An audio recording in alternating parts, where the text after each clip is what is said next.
Hello नमस्कार किसान साथियों, कैसे हैं आप सभी। आशा करते बहुत ही बढ़िया होंगे, स्वस्थ होंगे, मस्त होंगे।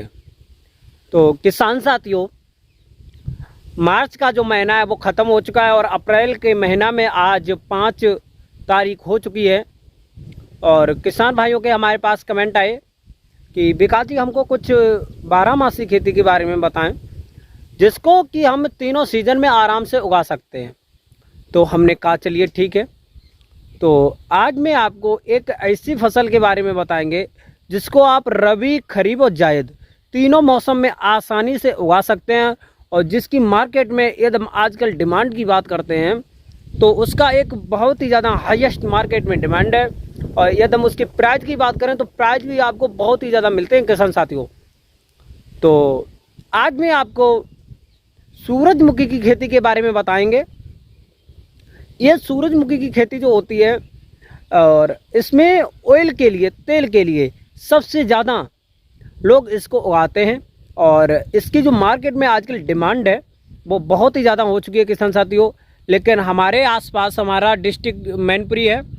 हमारे डिस्ट्रिक्ट मैनपुरी में जो आजकल ये सूरजमुखी की खेती की एकदम बात करते हैं किसान साथियों तो बहुत ही कम होती है, 1-2 किसान करते हैं, लेकिन फ़िलहाल ज़्यादा किसान नहीं करते। लेकिन धीरे धीरे फिर दोबारा से होने लगी। एक बार ऐसा मौका था कि हमारे इधर एरिया में सबसे ज़्यादा लोग सूरजमुखी की खेती करते थे, लेकिन कुछ कारणवश किसान भाइयों ने सूरजमुखी की खेती ढील दी है।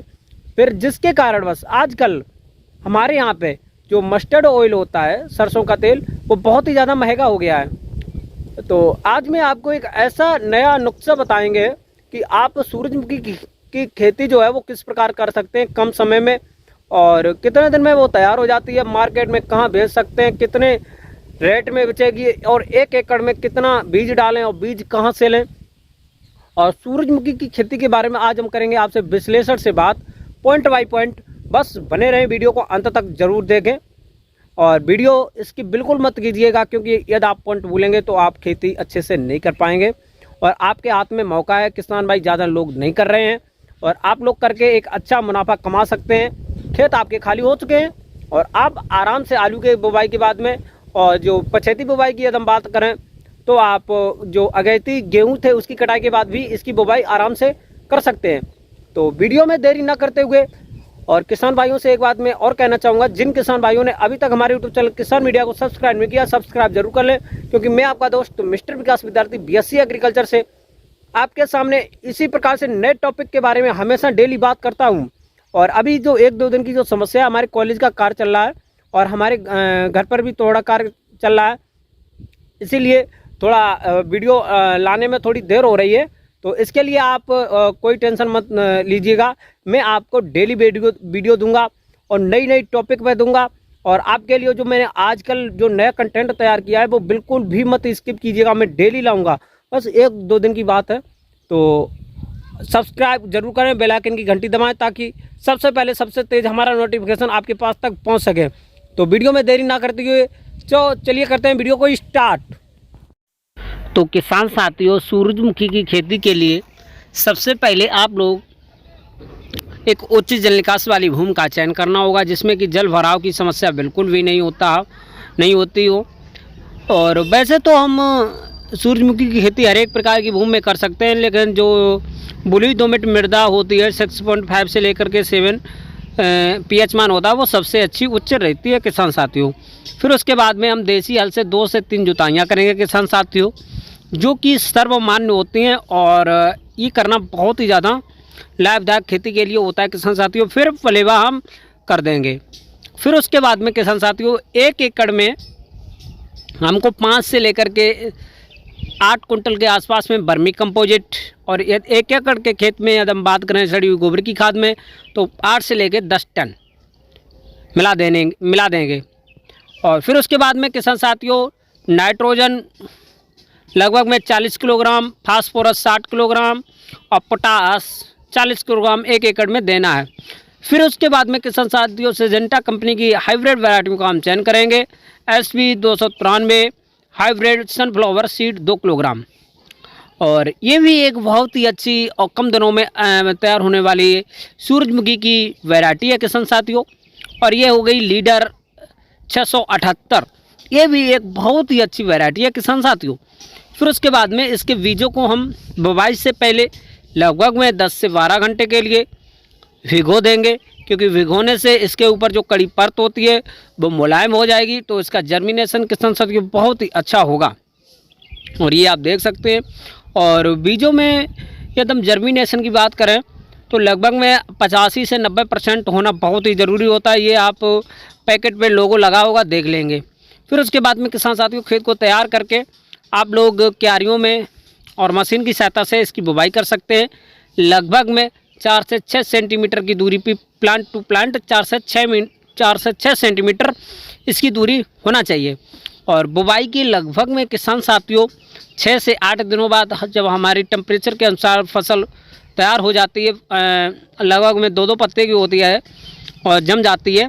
और इसकी खेती की एकदम बात करें तो 1 अप्रैल से लेकर के और 15 अप्रैल तक इसकी आप बुवाई कर सकते हैं। और ये बुवाई आपको थोड़ी सी पछेती मानी जाएगी, लेकिन आप इसकी कर सकते हैं किसान साथियों। फिर उसके बाद में किसान साथियों एकदम निराई और गुड़ाई की बात करते हैं तो इसमें 2 से 3 निराई गुड़ाई करना बहुत ही अति आवश्यक होता है किसान साथियों, क्योंकि ये जो सूरजमुखी की खेती है किसान साथियों, इसमें निराई गुड़ाई इसलिए मान्य होती है क्योंकि ये जो फसल है इसमें खरपतवार बहुत ही ज़्यादा हानि पहुंचाते हैं। क्योंकि इसके जो प्लांट होते हैं, पौधा होते हैं, वो थोड़े गुच्छे रूप के होते हैं, जिसमें कि खरपतवार बहुत ही ज़्यादा नुकसान पहुंचा सकते हैं। और फिर धीरे धीरे जब ये बड़े हो जाते हैं तब बहुत ज़्यादा नुकसान नहीं पहुंचा पाते हैं और नहीं होता है। इसलिए हमको 2 से 3 निराई और गुड़ाई जरूर कर देना चाहिए। और टॉप ड्रेसिंग के रूप में हमको यूरिया खाद जरूर डालना चाहिए। फिर उसके बाद में किसान साथियों एकदम इसकी सिंचाई की बात करें तो लगभग में पूरी फसल में 4 से 6 सिंचाइयाँ करनी है। यदि हम बात करते हैं तो 15 से 20 दिन के अंतराल पर आप इसमें पानी देते रहना चाहिए, क्योंकि ये ऑयल क्रॉप्स है, तेल वाली, तो इसमें बहुत ज़्यादा पानी की ज़रूरत नहीं होती है, लेकिन फिर भी इसमें पानी देना अनिवार्य होता है। और पानी इसमें लगभग में भाई 4 से 5 इंच के आसपास में देना चाहिए। यदि ज़्यादा पानी देंगे तो हमारी फसल पे बहुत ही बुरा इफेक्ट पड़ेगा किसान साथियों। और इसीलिए पानी को लिमिटेड मात्रा में ज़रूर दें और टाइम से दें। फिर उसके बाद में किसान साथियों हमारी फसल जो है फ्लावर स्टेज पे आ जाती है। और आप देख सकते हैं लगभग में वही 50 से 55 दिन के स्टार्ट पर जब हमारी जो फसल है वो फ्लावर स्टेज पे आ जाती है, उस समय हमको ये आप देख सकते हैं बहुत ही ज़्यादा निगरानी करने की ज़रूरत होती है। और एक एक फूल में लगभग में 1-1 हज़ार दाने तक पाए जाते हैं अच्छी वैरायटियों वाली छत्तों में। फिर उसके बाद में आप लोग देख सकते हैं क्यारियों के अनुसार, और क्यारियों बनाने से बहुत ही ज़्यादा फ़ायदा होती है। उसमें पानी देना, फसल की कटाई करना और निराई गुड़ाई करना, ये सब बहुत ही ज़्यादा फ़ायदेमंद होते हैं किसान साथियों। और यदि हम इसकी हाइट की बात करें तो लगभग में 3 से लेकर के 4-5 फीट ऊंचाई के पौधे हो जाते हैं और सूरज की तरफ इनका अपने आप मुख मुड़ जाता है।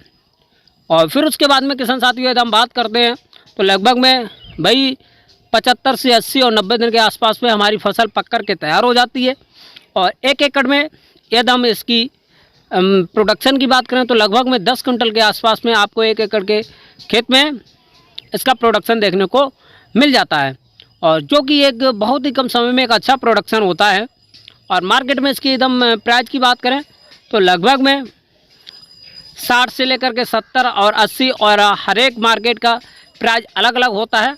और आपके यहाँ पर कितना प्राइस है सूरजमुखी का, आप हमको कमेंट में बताएं और अपने डिस्ट्रिक्ट का नाम ज़रूर लिख दिया करें, और ताकि मैं भी देख सकूं आप हमारा वीडियो कहाँ से देख रहे हैं।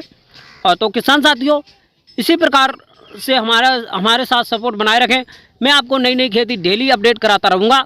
तो आज के लिए यहीं पे समाप्त करते हैं, मिलते हैं नई और नेक्स्ट वीडियो में। तब तक के लिए